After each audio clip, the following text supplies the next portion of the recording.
everyone. Welcome to another Smart Industrials conversation. My name is Claudia Saran. I am the leader of our industrial manufacturing sector for KPMG. I'm pleased to be joined by my colleague and friend Danielle Beringer, who leads all things data for us in industrial manufacturing here at the firm. Danielle, thank you for joining me Thank today. you for having me.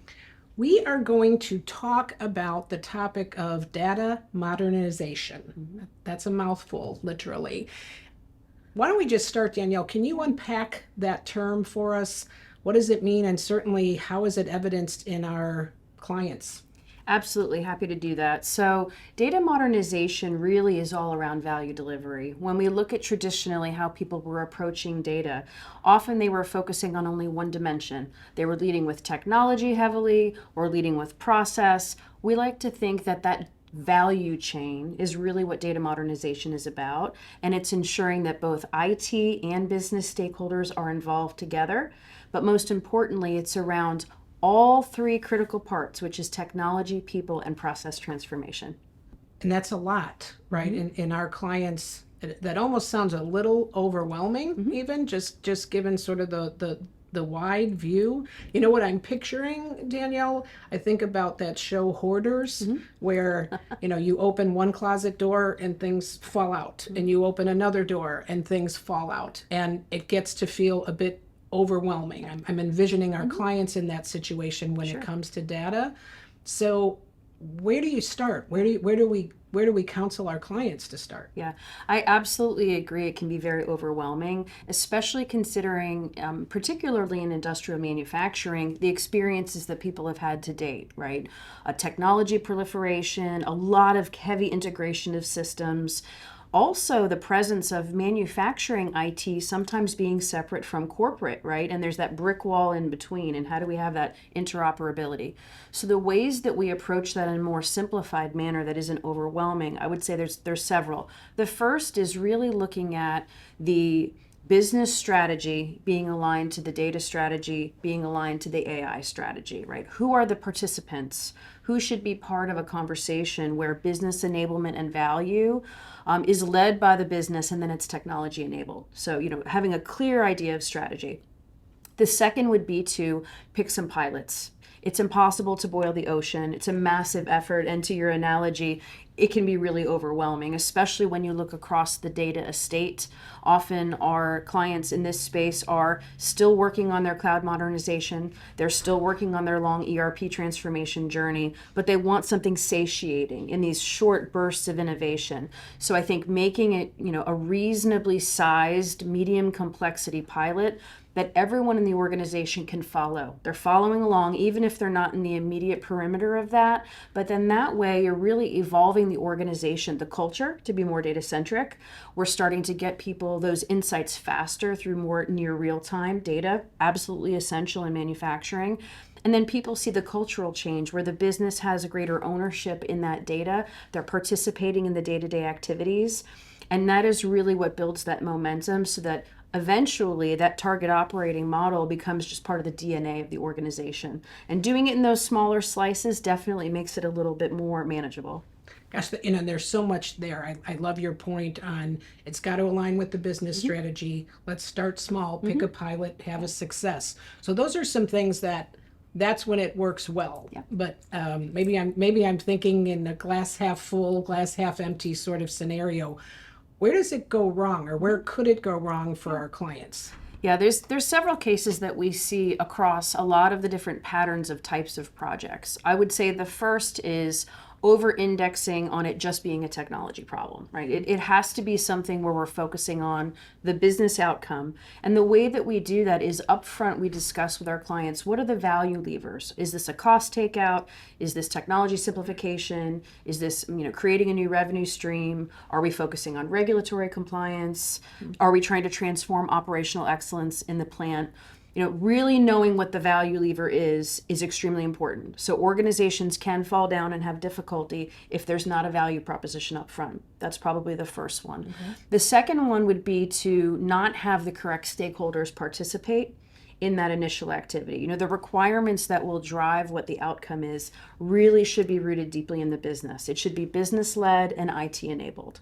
So I would say not only having those people participate, but having a commitment. Do the executives in the organization give those individuals permission to be on the project, to give the time and energy that's needed to really get a strong outcome? I would say the third is most organizations are grossly underestimating operational implications, meaning if I'm going to build a data product factory, if I'm going to transform and start treating data completely differently, what are the humans that are required to do that? Do we have a really good handle on the technology use? Or are we going to have a situation where someone forgot to leave they left the oven on overnight in the cloud, and then you end up getting this massive chargeback the next day? So, operational rigor and estimation that takes into account, how that's going to run long term. Who will support this when a customer or a third party that's interacting has a problem? Are there the people there, and is there automation and capability that allows it to be easier for an organization to respond quickly? So that agility matters not just for the data effort or the project or the implementation. Is the effort there for the operations as well, so there's no surprises. I can envision all of the client experiences that you've been on in the richness of your answer. So thank you for sharing that. So we've talked a lot about what are some key success factors, right? What are some things that can go wrong in sort of the building of that engine? I'd love to talk for a bit about the output, some of the value. You talked about value, right, being core to data modernization with our industrial manufacturing clients, whether it's been in a pilot, whether it's a capital T transformation. Can you give a couple examples for our audience of what is some of the goodness that's come out of those efforts? Absolutely. I'll pick a few, and I'll try to vary it across some of our different IM clients. I think the first is an example I mentioned slightly earlier, which is in the middle of a massive ERP transformation. It's an excellent time to get kind of the span of the data estate. So we're finding ourselves helping our clients quite a bit with inventorying their data portfolio. That also means taking the data that is of high value and bringing it to a wider audience. So we see regularly people who are data analysts out in lines of business, data scientists, and executives that they actually don't even have data accessibility to some of the curated data that has been done properly, that has quality. So I would say widening the perimeter of data accessibility for people to consume is huge. That's amplified even more through the use of Gen AI, whether that's Microsoft Copilot, having catalogs that people can have as self-service, and looking at a data product portfolio. We recently did that for one of our largest conglomerates, and now they have this rich inventory where people say, we understand so much more what's at our fingertips, whether that's finance data, supply chain data. So I would say the cataloging, the quality, and the accessibility is a huge one. The next would be unlocking new insights through the use of AI, ML, and Gen AI, right? Creating interfaces where people can talk to their data, they can ask questions. So very much like how we use AIQ and all of our AI enablement, advancing that with our clients. For example, creating an interface where they can explore mass amounts of repair orders or warranty claims or standard operating procedures, surfacing that rich corpus of data for them, but putting in an interface that's very comfortable for all personas, not just for technical people. I think cost takeout is massive in this space. So we're taking use cases that have a very high value trajectory for saying, how do we deduplicate a lot of the things in the environment? They can be processes, they can be things that prolong people being stuck before they can actually handle a financial transaction. So I would say taking a razor to those processes and saying, let's remove processes that are making this too complex in our environment, whether that's supply chain data being made available so people can respond quickly. In the case of our automotives, things like having a warranty hub accelerator, which aggregates a lot of information that's important to 5, 6, 7 different business divisions around warranty claims, quality. I would say the quality of the data and the quality in manufacturing are very closely correlated. So the predictive models that we're helping our clients build allow them to see those early quality problems, and that allows us to kind of draw that further in, earlier into the life cycle around identifying quality concerns. So, all of these things are really about decreasing the time it takes for our industrial manufacturing clients to gain insights, widening the group of people that can consume those insights and actually take action. And I would say the last one is, I like to call this the data time machine. When we look at industrial manufacturing, and after having been in it for 8 years, people say, well, we don't have time to learn the new technologies. I don't have time to learn a new process.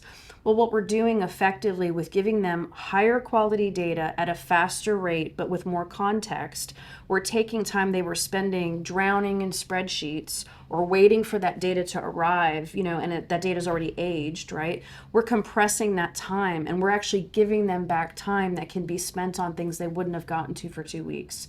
So I think that whole swap out of efficiency, especially in industrial manufacturing, is probably one of the most powerful things that we're seeing across that space. I love those. I think all of those examples to me speak to, again, you mentioned value, value for the business. And I also love the premise. We've talked in the past about, meeting the user where they are, Absolutely. right? So you're catering to what they need, what they've been asking for, not just bringing them a capability that's sort of cool and new, right? But really answering the mail, so to speak, from both a business strategy and an end user. So wonderful illustrations, and of course, I think some of the things getting at the core of industrial manufacturing, like you mentioned, in the warranty space, and what we've seen with our clients. And putting it where they are. I think you touched on something, and I'd love to elaborate on it a little bit more. If they're working in an interface, if they're using Microsoft Copilot, or they're using an internally deployed, generative AI technology, let's try to push that capability and that consumption directly to them. Often the overwhelm we talked about earlier is that there are too many tools for them to be using. They don't want to be toggling through, 10 different tools. So I think, again, embedding that in their existing experience or changing the user experience completely. I'll use an example. We're starting to look at this kind of three-dimensional view of the data life cycle, because business stakeholders, sometimes if they haven't been as part of a very large transformation project or the technical detail, it's hard for them to know where they intersect to that. If maybe they're an approver of a new workflow or they're very involved in that data product, we want to show that to them. And so we're creating new experiences for them to actually explore. And we do that within engagements because we don't want the engagement deliverables to be flat. It needs to be more than just giving them an inventory or a spreadsheet or PowerPoint. We want to bring it to life in a 3D experience. So I would say that's the last part, is we're seeing a demand and an increase for data marketplaces and interactivity in how people consume data. So it's not just a visualization, it really gives them that fullness so that they can also collaborate with other people in their organization better around data. Well, and you're preaching to the choir in my behavioral change management background, right? I love the idea. It's almost like the ergonomics of it. Let's make sure that they can embrace it and harness that value. I think we have a new term, data ergonomics. I love it. I would be remiss in this conversation if we didn't talk about the recent finding from IDC, because I think we're both, and our team is very proud of this finding, touting us as the leader, right, in that top right quadrant for data modernization. Can you tell the folks listening in today a little bit more about that? I'd be happy to. So the IDC MarketScape is really interesting because it's an evaluation on multiple levels. It's looking at the various data planes, meaning what does it look like when you have kind of the technological underpinnings of your data ecosystem. When you look across, how are you serving up technology for people, moving data from a source system to a target for people to consume. There's a control layer, so that's, how are you handling things like privacy and security and regulatory compliance. There's layers that speak to how will people interact with the data, how will they use this data for insights. So what we love about having responded to this very important assessment is that we were able to harness all of the different dimensions of how KPMG does data modernization. So that's everything from our modern data platform, as our complete cloud native service catalog of data and analytics capability, whose sole purpose is to shorten the time it takes to stand that up and curate that and make that brought to life for our clients in our environment or in theirs. So we were able to really show the power of that. But next was all of our accelerators, right? We have functional accelerators that support individual business functions. We have industry-specific accelerators, for industrial manufacturing, consumer and retail, et cetera.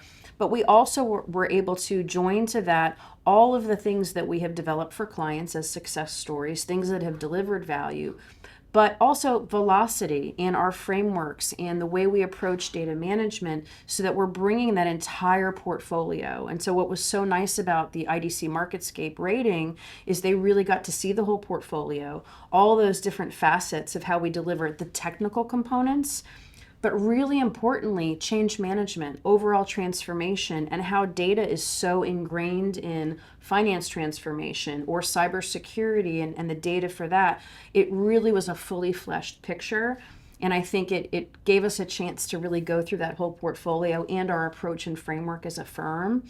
As well as obviously having the client stories that went with it. A critical part of the assessment is they wanted to hear from our clients. So we had to include not only our quals, but live interviews with our clients, speaking to how we did the engagement, what was the value that came from it, and then what pieces of the portfolio were part of the delivery. So I love that it was that holistic view, and we couldn't be more excited, with the outcome. Yeah, I think that was great. I thank you for pointing out too how multidimensional their view is, because I think that for clients and recipients of that study, I think that's important, right? It wasn't down just a single sort of swim lane, as we say. Yeah.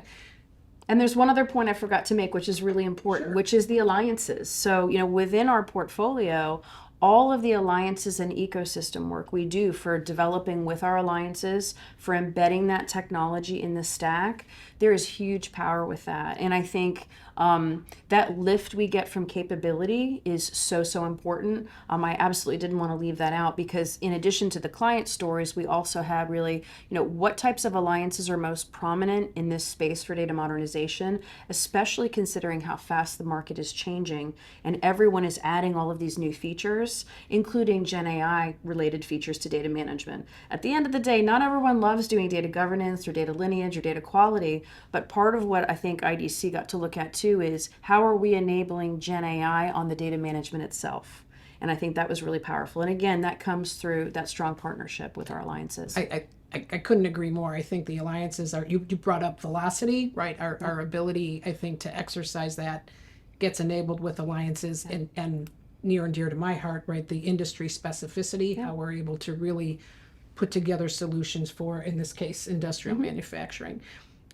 A lot of kind of rapid development, advancement in this data modernization space, right? In the last, pick a time frame, the last 12, 24 months.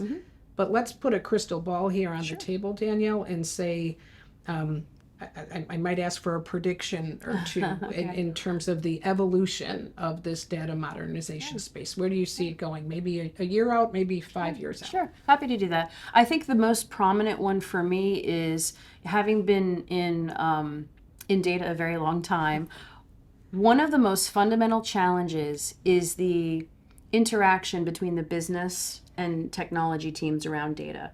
And so the advent of data products and the advent of data modernization, which very clearly states, this is business led and IT enabled, I actually think this could be the renaissance of finally solving some of those problems that occur because there's not alignment or there's not strategy done together. So data is a team sport. I believe that data products and data marketplaces and all the things around data modernization and Gen AI enablement is actually finally solving the problem around data governance and stewardship and ownership. So I think this is a very exciting time. The other thing is we are actually doing much more quantitative analysis on the value proposition. So when we look at the future, we take our Elevate approach and framework, and we're advancing that into the data value chain. And we're saying, let's do the math. When we're calculating what is the value of doing this data program, or what is the value of investing in these AI use cases, we're being much more precise. We're dialing it into what is the actual business value, what are the value levers. So that methodology, I think, is a really good springboard to finally measuring value, right? And that maybe was possible before, but we now have more technology people and process focused on making that true. Obviously, agentic AI is extremely exciting. when we think about digital teammates and the types of things that we want to automate, if you ask the average person, they're not going to want to spend hours doing data quality scorecards or labeling or classification. So I do think the application of the newest technologies makes this lift so much easier. And I think it brings relief to business stakeholders who are probably a little bit worried about what are the new types of activities I'm going to have to do around data quality and data products. And then when they see that it's assisted with a digital teammate or with an agent, they kind of breathe a sigh of relief and say, okay, it's going to be okay. I'm not going to be carrying this heavy load of data products curation and certifying. They've got that digital teammate. And I think that's a huge opportunity for us. And then lastly, as cloud modernization, I think really culminates and people are making a lot of decisions to simplify their cloud environments and to simplify their data estate. I also think there's significant cost opportunities. There's going to be a lot of cost takeouts because you're not going to need 42 tools to get the job done. It'll be a smaller number of tools that are used more precisely by the right personas. And so I see that as that transformation in not only the target operating model, but in the types of tooling that's used. And then ultimately, there's got to be a human in the loop. So people's jobs are changing, they're evolving. It's an exciting time. I think you're going to see a huge amount of creativity that comes with real-time data, more easily accessible, highly trusted. I think we're going to see an interesting collaboration and a whole new renaissance, so to speak, around creative ideas for solving long-standing problems, whether it's warranty or finance topics. In industrial manufacturing, I think there's going to be this big lift in changing the way that we're solving some of these problems that have probably been systemic and around for a really long time, just through the use of better data and better collaboration. Oh, well, if we thought current progress was exciting, right? I think in your predictions, I'm excited to see where the future goes. So thank you for sharing some pretty bold predictions. Frankly, you had me at your first one. I love how you're talking about the power of data enabling better business relationships across our clients. Your example with IT and finance, I know we tackle that a lot for our IM clients. So thank you so much for the insights, Danielle, and taking the time. Yeah, thank you for having me.